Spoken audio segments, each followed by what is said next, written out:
buonasera.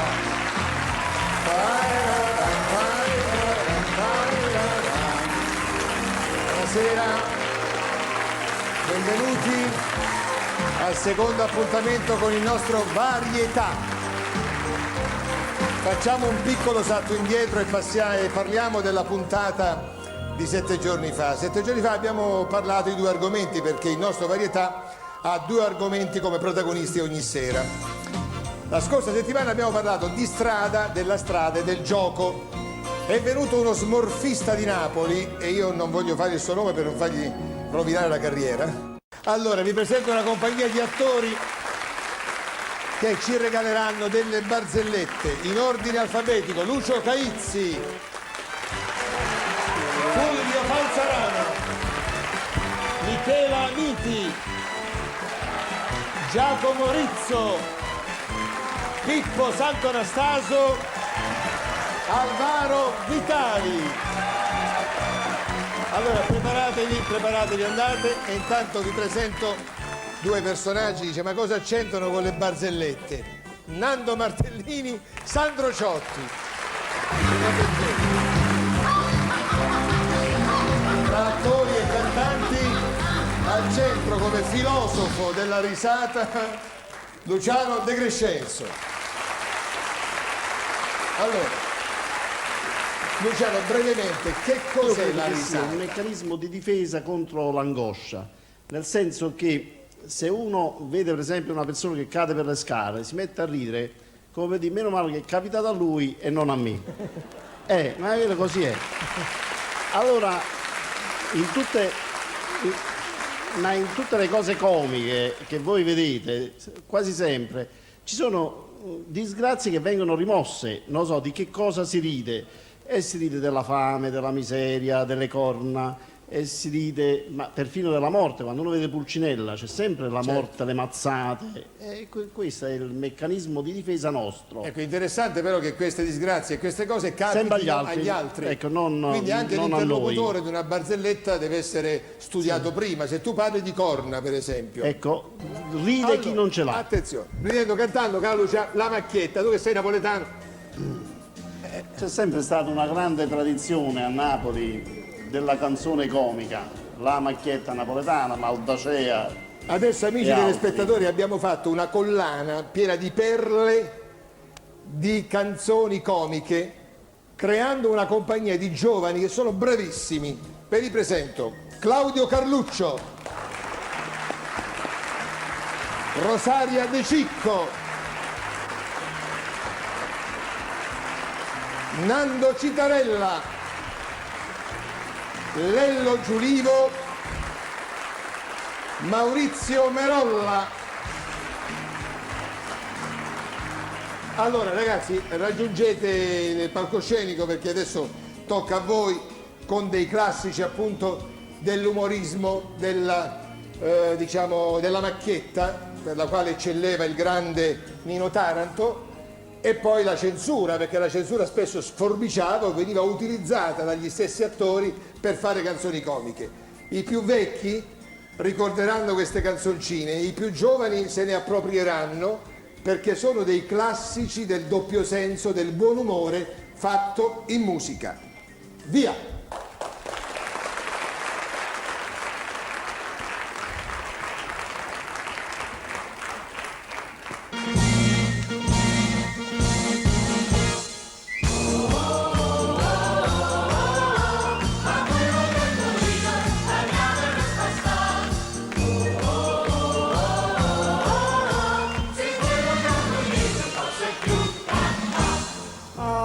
Che bella panza che tieni, che bella panza che hai, me la dai, me la dai, me la dai la tua panzetta. Io ne tengo un'altra in petto e le unisco tutte e due, panze mie, panze tue, il ricordo del nostro amore, panze mie, panze tue, il ricordo del nostro amore.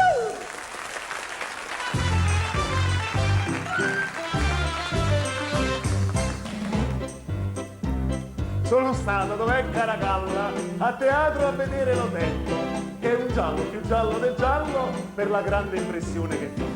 ci sta Otello, Desdemona e Iago, che vi giuro mi piacciono un frego. Poi c'è Cassio, un alfiere per svago, e sto Cassio fa Otello arrabbiar. Desdemona e Otello, marito e mogliera, con buona maniera si vogliono amar, ma poi ci si mette sto Cassio d'alfiere che tutte le sere mi fa litigare. Per questo accade il fatto che si sa, per via di questo Cassio che ci sta.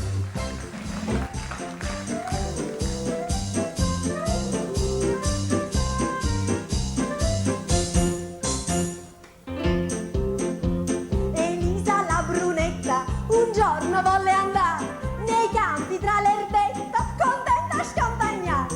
Si mise un bel vestito, scarpette e cappellini e un anellino al dito al quale aggiunse infine una certa cosa modelata in rosa e guarnita in nero, molto chic in vero.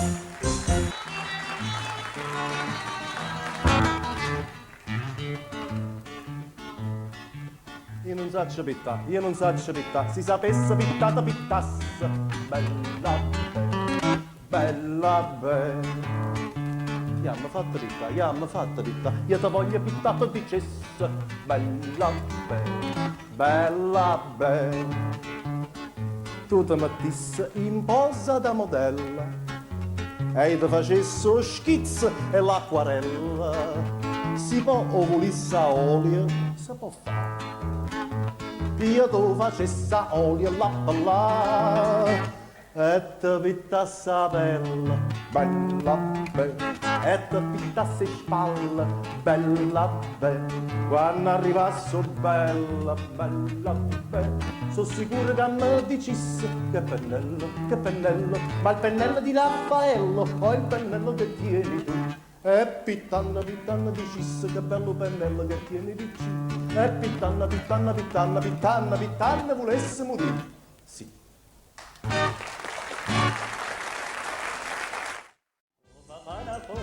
Da io mi fatelo fa bellezza mia. Mi mette a fuochettare, tu vieni là per là, fatta fotografare. Mi mette a fuochettare, tu vieni là per là, uè, fatta fotografare.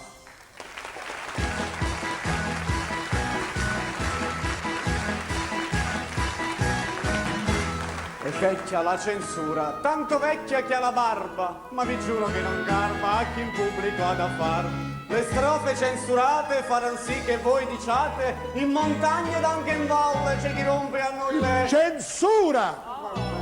Le palle di vedeva sempre il buon Gigino nei suoi sogni di bambino, non pensando che a giocare. Ora occorre non fumare, troppo spesso nel mangiare. Mi dicevano a quattro occhi l'altra sera due figli. Censura! Finocchi da virtaggi non si esportano da un pezzo, ma si sa che il loro prezzo per le tasse non miglior. I due hanno tassato le donnine spensierate, non c'è più da fare i bravi se non paghino le...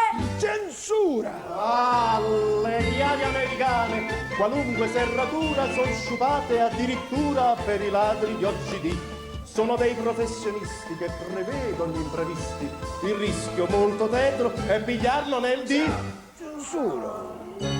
Dietro alle notizie sono mille gli interessi e i lettori sono i fessi che si lasciano incantare. Il perché lo scoprirete se i giornali leggerete, ma ora smetto per paura, certo non della censura. Sto fregato e non si va a parlare e non si va a dire niente. E che resto fate?